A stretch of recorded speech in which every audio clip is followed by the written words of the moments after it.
Hello, hello! Welcome back everyone to the channel. Mr. Minority here with another Heroscape ranking video. I just started recording this video and I realized that there were 2 army cards missing. So, yeah, I realized that pretty quick and so I had to redo the tier list. And here we are. So, let's hop right into it. Wave 5, Thor's Vengeance. So, we'll start with the Blastotrons. The Blastotrons are going to put in a solid B tier. I like the design. I'm not a huge fan, but I do like the kind of middle ground aesthetic between the Utgar Deathwalkers and then the Jandar Soulborgs. So we got the middle line Soulborgs here, which are, battle hardened, I guess, from gladiatorial combat. I don't know, but speaking of. The Blastotrons themselves are pretty lackluster. Dare I even say not that good. However, they are a common squad, and if they're paired with multiples of them, or even more preferably, potentially on the board and etc., Gladiatrons, then with their homing device ability, they can rack up some pretty good attack and therefore damage. So I really like the synergy there, multiple synergies across different cards and Soulborgs. So they can get pretty scary and the right setup, and again, decent aesthetics, so I'm going to put them there. Got the sci-fi here, and then got the history. We got Crixus. I'm going to put Crixus in the A tier. Again, as I mentioned, I do like the kind of, Greco-Roman classical setting, multiple reasons, and interesting warfare, philosophy, culture, that sort of thing, etc., etc. And gladiators are no different. They kind of line up with that whole sort of thing, right? In terms of having a very recognizable aesthetic upon inspection. And Crixus is not lacking. I like the design. I like the helmet that's covered him. And in terms of the stats, pretty decent, not awesomely good, but the one shield defense, especially if you've got height advantage, is going to be coming in pretty handy. Again, not great, especially in terms of taking out squads, but a good single attacker if you have, another, good hero that you're going against to kind of, trade blows. Crixus is a pretty decent one to be doing that with, hence the kind of gladiator. And that's why, again, I like Heroscape a lot, because a lot of their abilities, their stats are really kind of in keeping with their, what they're kind of excelled at, or, theoretically, if it's sci-fi, etc., etc. It lines up pretty well, right, in my opinion. So yeah, I like Crixus. I would put him in the A tier. Death Reavers, okay, I'm going to put them in the C tier, and I know in terms of meta, these guys are meta as heck. I'm not a fan of them in terms of the design that much. Again, they're not terrible, but they're really pretty bad in terms of stats. Obviously, you get a bunch of them, and then they're borderline unstoppable in terms of the redirection and all that good stuff. But again, with the big battles that we did, there wasn't a strong place for them because there were just guys all over the place. So yeah, that's what happens when you change the formats and that sort of thing. So obviously, in terms of their one attack, they can't do anything, but their defense, again, because of their abilities with scatter and disengage and everything, they got some pretty good redirection. So a smart person, a tactical person will be able to use these to great effects.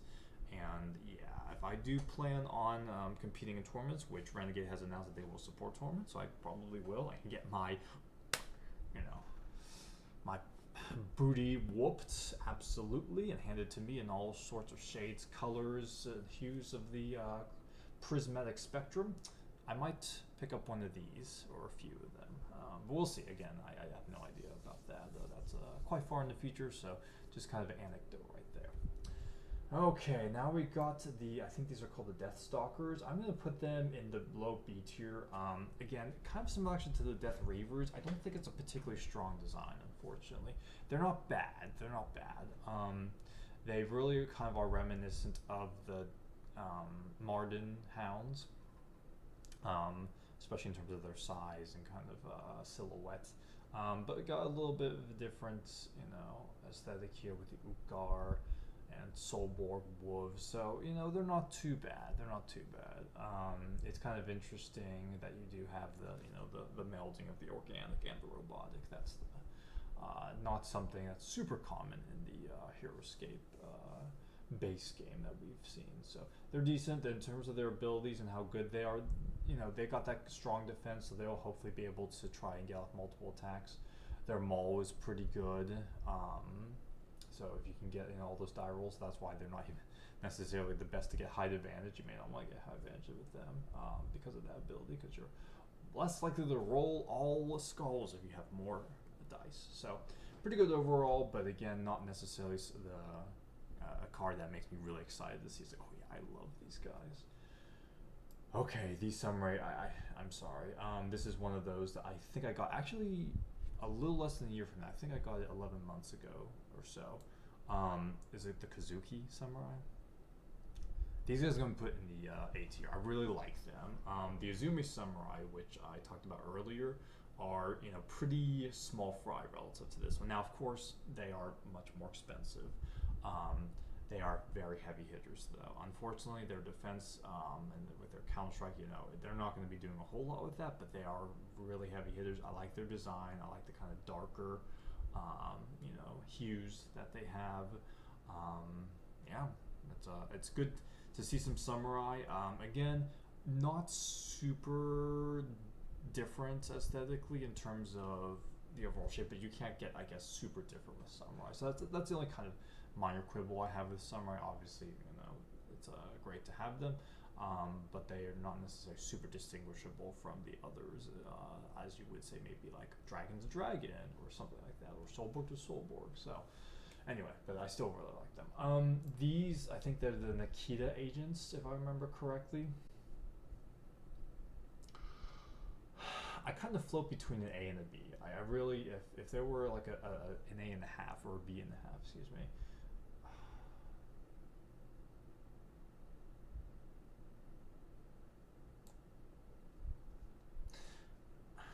I'm debating this. I might move them up to A eventually. I like them a decent amount.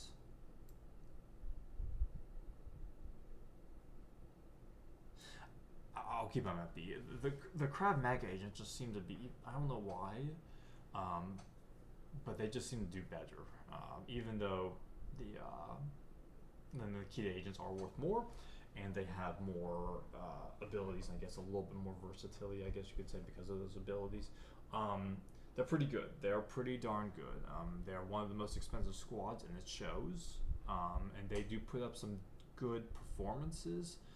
But again, those Krav Maga agents, my goodness, they're so simple, but they just, in their simplicity, they conquer. The Nikita agents, I like the design aesthetic, and I like the agents because we've had now the Krav Maga, the Microcorp, and the Nikita, and they all look pretty different.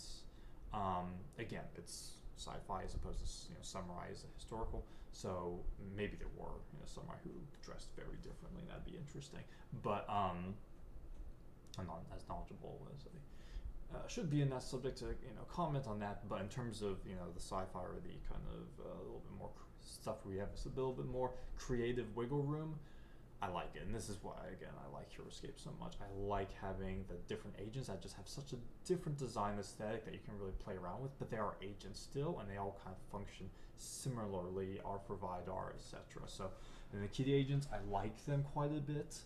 I really kind of want to put them in the A tier, but all the agents I like because, again, they just have such kind of unique abilities, but at the same time kind of similar. Yeah, it's pretty good. Ninjas, I'm going to put the ninjas up here in the A tier. I got these two at the same time, so 11 months ago, so I haven't really played with them that much, but they're pretty good. I like ninjas. I was going to say, no, there are, I think this is the only ninja squad, but this was our first introduction to ninjas, maybe. Again, don't quote me on that. I like the squad. I like the aesthetic. It's a pretty decent one. I like the uniform aesthetic. With the future ninjas, we start to get multiple colors here and there, which isn't bad. When I say multiple colors, I don't mean they're different from this one, of course, or I mean like on their body, the same figure, we get multiple colors. Whereas this one is just pure black, and I kind of like that a lot. Being able to blend into the night. I think that these are the Ninjas of the Southern Wind. Is that their name? Something like that. I got it wrong. The Northern Wind. Whew. Wrong cardinal direction, Buster. So yeah, that's interesting. They have Ghost Walk and Disengage. They don't have Phantom Walk. Okay, I did not know that. I guess was this right before Ninja Walk, Phantom Walk. Anyway, pretty strong, solid figures. Again, it's reflected in their points why they're so high. But yeah, I like ninjas. You gotta give credit where credit's due, man. Gotta give credit. Okay. I am going to butcher this guy's name. I know what it is, I just don't know how to pronounce it well. Retiarius? I'm gonna put this guy a little bit lower B tier. Not as much of a fan of the design aesthetic. I do like, again, the callbacks, and again, I don't necessarily know exactly. This may have been Spartacus, one of the guys that Spartacus faces. And yeah, pretty good design aesthetic, but again, kind of similar to the Knights. I like, the helmet on the head, as opposed to showing it and same thing with Conkin and whatever. So kind of the same thing here, but still like the design aesthetic. It's a gladiator, and that's one thing I like about the set is it, gave us some gladiators, not just one, and not just two, gave us three, and yeah, Recharis is pretty good. He functions very similar to Crixus in the sense that he's pretty good one-on-one. Now, I would say he comes with a little bit of a caveat. I think, if I remember correctly, his net trip only affects smalls and mediums, so he's actually going to suffer a little bit if it's a large or huge. So that's just something to keep in mind. But other than that, again, pretty similar role on the battlefield as a Crixus. Someone with a little bit different role, but similar, and add on to that, is Spartacus himself. I'm going to put Spartacus up here. I'm actually not a huge fan of his design. I think it's pretty good, though. It's pretty good. I just, for some reason, I've always liked Crixus a little better in terms of the design. Spartacus is very good in terms of his base stats. Well, his stats are like pretty average, but his defense is a little above average, and also his attack is mega wallop. Here's a negative sticking point, though, and it's a pretty big negative. He is massively expensive. He is top 5 base game worth in terms of his price tag. He is 200 points. Do I think it's worth it? No. Now, to be fair, they came out very late in the game, again, the base game, with Black Moon Siege, which came out with a Gladiator Squad. And with that Gladiator Squad, that really pumped up his, viability. I still would say it's still too much. I would say there should be another Gladiator Squad, but now that I think about it, you could just do multiple, common squads of Gladiators. I don't know. I don't have any. The Gladiator squads are so freaking expensive. At the time of this recording, they're probably like $160, $170 just for those 4 figures. It's insane. But anyway, so yeah. And by the way, if you have an extra squad lying around of those Gladiators, feel free to send me some, and I'll review. Anyway. So, I like Spartacus. I think he's pretty good overall in terms especially of the aesthetic and what he can do. I just don't think he's that meta. He's not that worth it just because he is literally half an army worth of points. Unless you can really, I'm not sure how much, are they called the Capuchin Gladiators? How much they're worth exactly? Maybe around 100? I don't know. 120? 110? But yeah, you can tell I'm not familiar with that because that's Black Moon Siege, so stop talking about that. Onward to the last one, and these are, I forget what their names are. I keep calling the Amazons, the Warriors of Ashra, that's their names. And I keep calling it Amazons as well, they're elves, technically. Man. I like me some elves.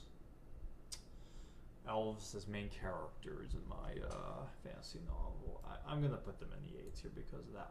I kind of hesitate. The only reason I kind of hesitate is because they don't really look too elvish, and there are a lot of other elves. Spoiler alert if you haven't gotten the sets when you're following along. This only came out almost 20 years ago. But the elves later on, I think, are a little bit more of the easily recognizable elf aesthetic, whereas these, and even by my saying they look, like I said, called them Amazons, they don't have quite as the recognizable, specifically elf aesthetic, so I kind of hesitated, but I'll still put them in the A tier, low A tier. Their ability is pretty darn good. It's kind of like the opposite of I can't remember what the name of the ability is called, but the Krav Maga agent's ability, about the being able to dodge with one defense die. So this one, of course, is going to be for the melee. So they're pretty good in that regard. How much are they worth again? Yeah, I was gonna say I thought they were pretty good price. They're pretty good. At only 50, there's someone I probably would consider putting in a smaller army. Now again, a bigger army thing, okay, you got a bit of an issue there. But they're still pretty solid. You'll learn as we get to the elves that there is a lot of synergy with the elves. It's not revealed here. They don't have any synergy on their card, but couple them, partner with them with some of those other elves, and you can get some pretty pretty good and fun sets going. So yeah, so we got the fantasy, we got the historical, we got the sci-fi. This is a pretty decent set overall. I think when I was younger, I wasn't quite as warmed up to it for a few reasons. I thought there was like decent, a bit too many repeats or whatever, not enough branching out. But now that I'm looking back at it, I appreciate it more. It's a strong set. Again, I would say that we have a good design aesthetic philosophy overall in Heroscape. So anything that's even average for Heroscape is good in my book. So, and last announcement, if you haven't already, don't forget about the giveaway $25 Amazon gift card. If you are a subscriber, and I can see it because some guys don't, some people subscribe and I can't see it, it's private, that's okay. You don't want to associate with me, I won't associate with me either. I know that's like the 15th time I've said that, but anyway, if you're a subscriber and I can see it, and then you also comment within the month of August, because that's how long the drawing is lasting, to celebrate the anniversary of the creation of this channel, then you'll be entered in for the drawing. So again, 1 for being a subscriber, 2 for commenting. So hope you guys enjoy this video, Thor's Vengeance Wave 5. So we're about halfway done with the waves. I hope you're enjoying it, and thanks for joining me. I will catch you in the next one.